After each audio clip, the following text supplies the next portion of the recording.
Muito bem, voltamos com mais um bloco aqui do Superi Notícias nesta quinta-feira especial com mais um Na Resenha Cast aqui na tela da Superi TV, canal 20 da TV a cabo. E hoje tenho a honra de conversar com a advogada previdenciarista doutora Tassiana Garcia. Ela que está aqui para poder falar sobre pensão pós-morte em relação e a sua relação diretamente com a reforma da Previdência. O que mudou? Quais são as mudanças? Para poder responder, a doutora Tassiana Garcia já está aqui ao meu lado. Doutora, primeiramente, seja muito bem-vinda. Obrigado por ter aceitado o convite. Boa tarde. Boa tarde. Eu que agradeço o convite, né? E a gente teve realmente algumas mudanças nessa reforma previdenciária de 2019 e a pensão por morte foi um dos benefícios do INSS que teve grandes mudanças, né? Teve um grande impacto para os beneficiários. Que um deles que a gente pode comentar inicialmente é a questão do valor. Porque até a reforma da Previdência, quando o segurado falecia e os seus beneficiários, seus dependentes iriam receber o benefício, Gustavo, eles recebiam o valor integral que ele já recebia de aposentadoria. Sim. E caso ele não fosse aposentado, eles receberiam um valor que ele seria aposentado na época como invalidez, né? Porque provavelmente não teria cumprido os requisitos. Com essa reforma da Previdência, esse valor mudou. Os dependentes eles não recebem mais 100% desse valor. Eles ficou limitado a 50% do valor de benefício, mais 10% por dependente. Ou seja, se um homem falece e deixa a esposa, ela vai receber apenas 60% do que ele recebia. Se ele falece e deixa a esposa e 2 filhos, será acrescentado 10% por cada filho. Então, eles vão receber 80% que serão divididos entre eles. Para se receber os 100%, é só se ele deixar 5 dependentes. Sim. Fora isso, será menor o valor. E quais foram as outras principais mudanças? Porque quando a gente fala de pensão pós-morte, é algo que todos os dias vocês, advogados previdenciaristas, acabam atuando e tem uma relação direta com esse tipo de situação, porque, infelizmente, é a lei da vida, todo dia, a todo momento, temos vidas que são ceifadas por um motivo ou outro. E a reforma da Previdência, além da questão da pensão pós-morte, ela acabou mudando vários fatores inseridos dentro da área da advocacia. Sobre outras mudanças relacionadas à pensão pós-morte e pós-reforma da Previdência, quais são as outras principais mudanças que você pode falar para nós? Então, na questão da pensão, né, da pensão por morte, o que a gente tem primeiro? Que hoje ela não é vitalícia mais. Então, a pensão por morte, para você receber vitalícia, o cônjuge ele tem que ter mais de 45 anos de idade. Ela pode variar o período de 4 meses Sim. até ser vitalícia, mas é uma tabela periódica. O principal é que antes a pensão por morte ela não tinha carência, como os outros benefícios da Previdência. Por exemplo, se você precisa de um auxílio-doença, você tem que ter contribuído para o INSS por pelo menos 12 meses, se não for um acidente. Então, a pensão por morte, ela também era assim, ela não tinha uma carência. Hoje existe essa carência. Então, se o segurado ele tem menos de 18 contribuições da Previdência Social, o cônjuge ele não vai receber a pensão por mais de 4 meses. O cônjuge, eu falo, ou os dependentes filhos, né? Nós temos a série de dependentes habilitados pelo INSS, que são os filhos menores de 21 anos ou maiores de 21 anos inválidos, o cônjuge ou a companheira, né? Ou companheiro, e, em alguns casos, o menor sob tutela, os pais, os irmãos menores de 21 anos, se forem comprovadamente dependentes econômicos daquele segurado que falecer, tanto homem quanto mulher.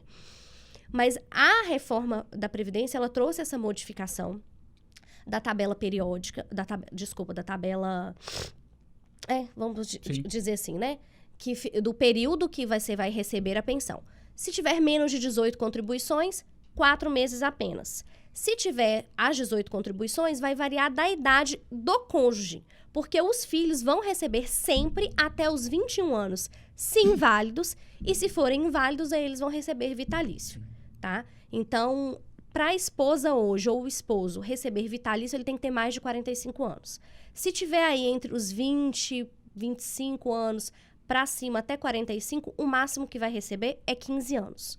que o INSS entende que é o tempo da pessoa se recolocar, se colocar no mercado de trabalho ou fazer alguma outra coisa para se restabelecer ou até aposentar, né?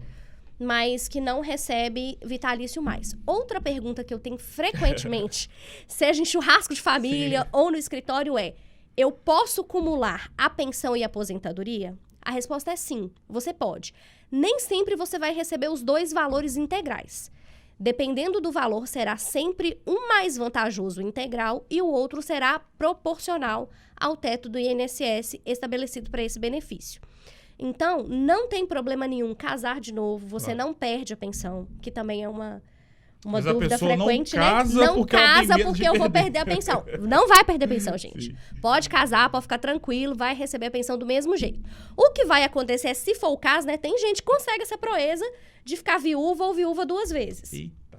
Coitado de quem casa com essa pessoa. E eu conheço muita gente que faz isso, infelizmente. Então, assim, se for esse o caso, ela vai ter que optar por um dos dois benefícios que vai ser o mais vantajoso, né? Então, assim, se tiver um com valor maior do que o outro, ela vai optar pelo mais vantajoso e ficar com ele. Você não recebe 2 pensões. Sim. Mas a pensão e a aposentadoria, elas são cumulativos, sim, nessa questão do valor, né? Do ajuste do valor. Mas o INSS nunca vai pagar um benefício menor que um salário. Então, a gente está falando de valores maiores. Claro. Porque se for um salário, eu tiver uma pensão de um salário e aposentar com um salário, vou receber os dois normalmente. Se for valores superiores, aí o INSS vai fazer o ajuste, deixar o mais vantajoso integral e o outro vai ser limitado. Conversar com um advogado ou uma advogada previdenciarista, como é o seu caso no dia de hoje, é sempre muito importante e é sempre necessário perguntar sobre algumas situações que são latentes na vida de muitas e muitas pessoas. E principalmente nos dias de hoje, onde existe esse debate sobre a relação empreendedor e subordinado, ou colaborador, ou funcionário, conversar com alguém ligado à área previdenciarista é fundamental para saber e tentar ter alguma explicação sobre alguns determinados temas.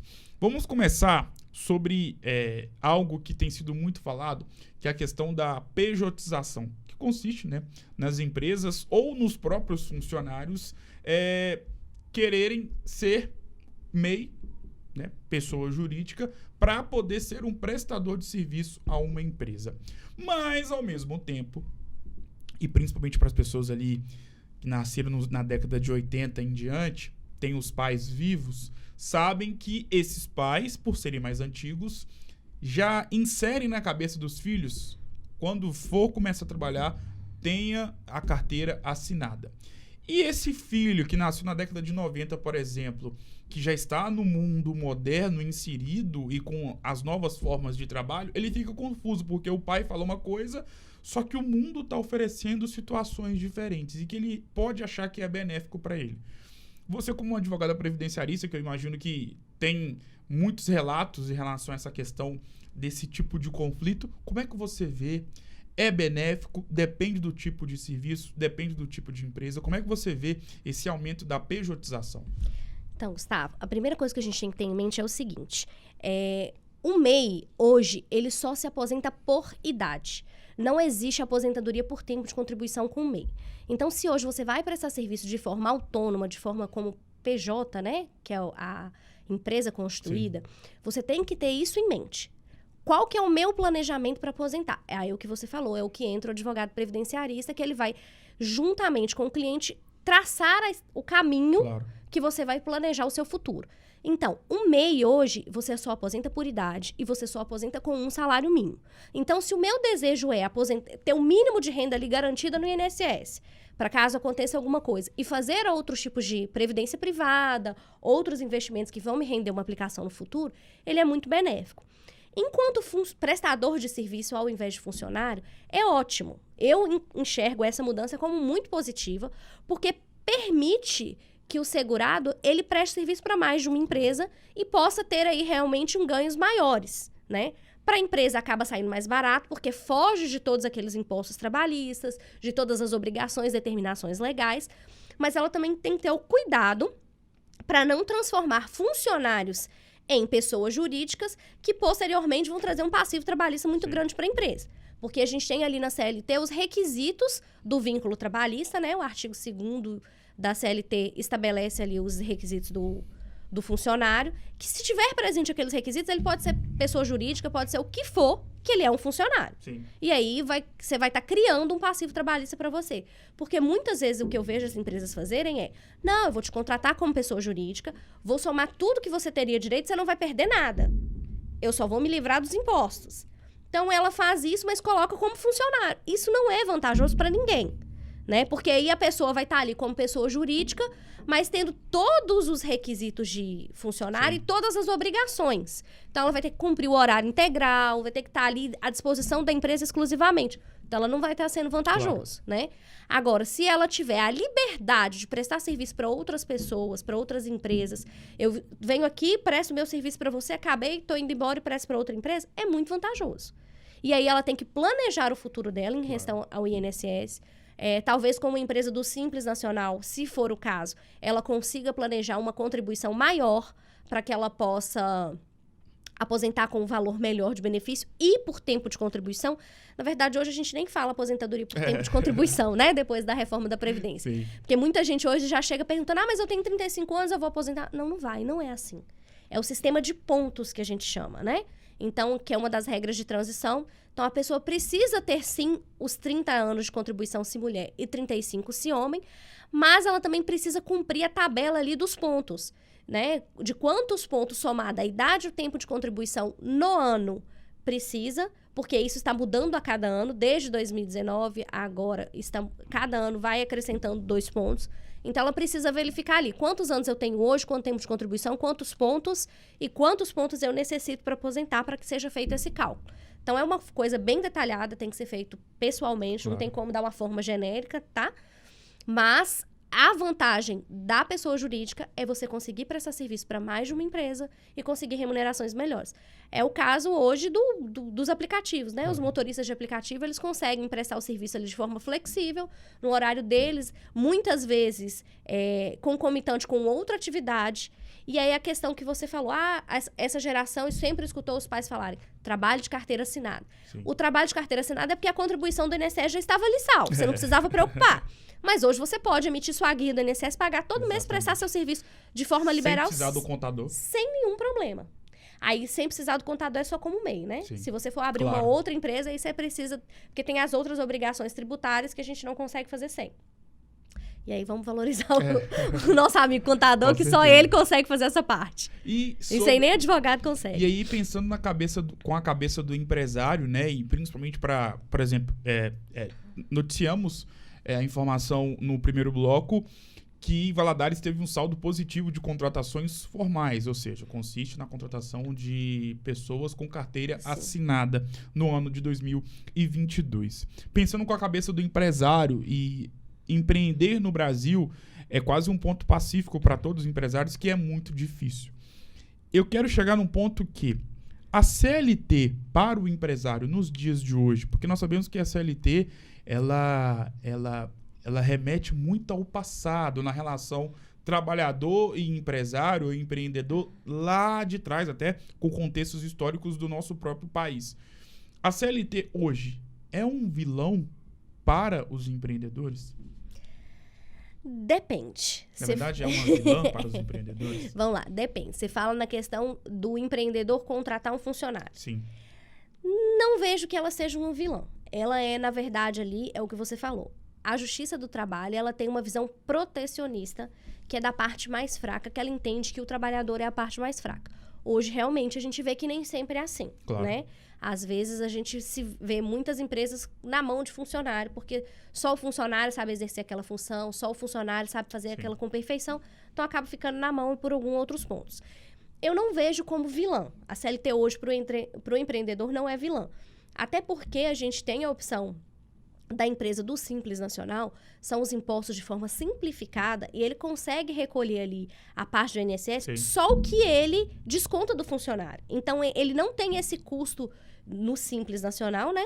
da parte da empresa de INSS. Ele recolhe do funcionário e repassa para o governo. Ele vai ter as outras obrigações trabalhistas, os outros impostos, o FGTS, tudo. Então, é uma visão, assim, de segurança para o trabalhador, mas eu não vejo... É um custo. Claro. Mas todo negócio tem um custo. Se você for empreender sozinho e pegar os seus custos de imposto do Simples Nacional, imposto do MEI, o INSS, outras coisas, você vai ver que fica ali na mesma moeda, né? Infelizmente, hoje, para você não ter um custo, você tem que ficar na informalidade de tudo. Então, aí você não vai crescer. Não vai emitir nota fiscal, não vai declarar, não vai declarar um imposto de renda, você não vai viver, você vai tirar mixaria.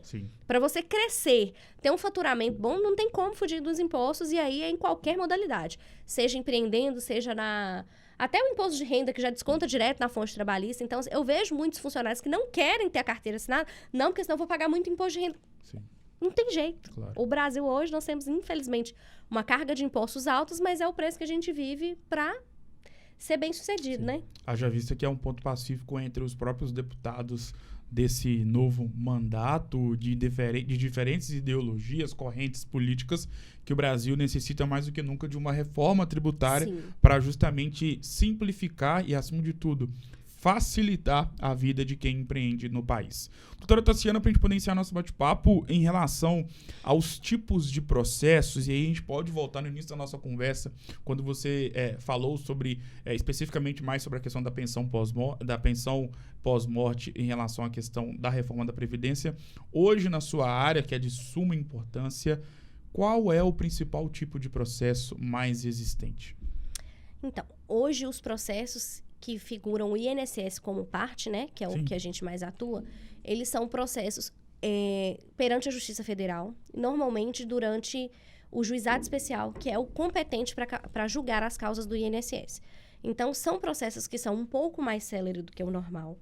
E, normalmente, são ações simplificadas, como ações ordinárias mesmo, que é o que a gente fala, né? Que é uma ação de reconhecimento da pensão pós-morte, é uma ação de restabelecimento do auxílio-doença, porque aí, alguns casos, você precisa reconhecer, né, a questão do auxílio-doença antes, que a pessoa teria direito a um benefício pela qualidade de segurado para se conseguir a pensão pós-morte. Então, a gente tem algumas séries, mas, em regra, todas no Juizado Especial Federal, que depende, né, da assistência de um advogado especializado para que a gente não perca esse direito.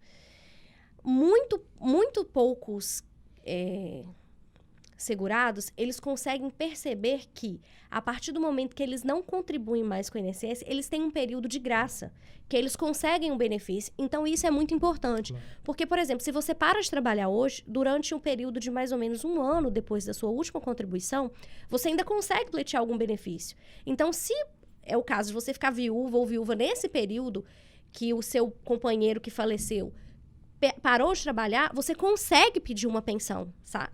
Pelo INSS ainda, uma pensão pós-morte, mesmo que ele não estivesse trabalhando, que ele estivesse desempregado. Claro. Então, isso é um ponto muito importante, que as pessoas não podem deixar de procurar um advogado para olhar quais os direitos têm. Porque muitas vezes, eu não tenho direito e espera por si, o INSS não vai na porta de ninguém bater para te dar um benefício. Doutora Tassiana, muito obrigado por esse bate-papo. Eu que agradeço. Foi uma honra ter você aqui nessa conversa, na Resenha Cast desta quinta-feira. Sucesso, e as portas estão abertas para você poder voltar mais vezes. Muito obrigado mais uma vez. Obrigada, gente. Boa tarde. Obrigado mais uma vez, doutora Tassiana Garcia. O Super Notícias desta quinta-feira e o Na Resenha Cast desta quinta vai ficando por aqui. Um grande abraço e eu volto em uma próxima oportunidade. Até mais.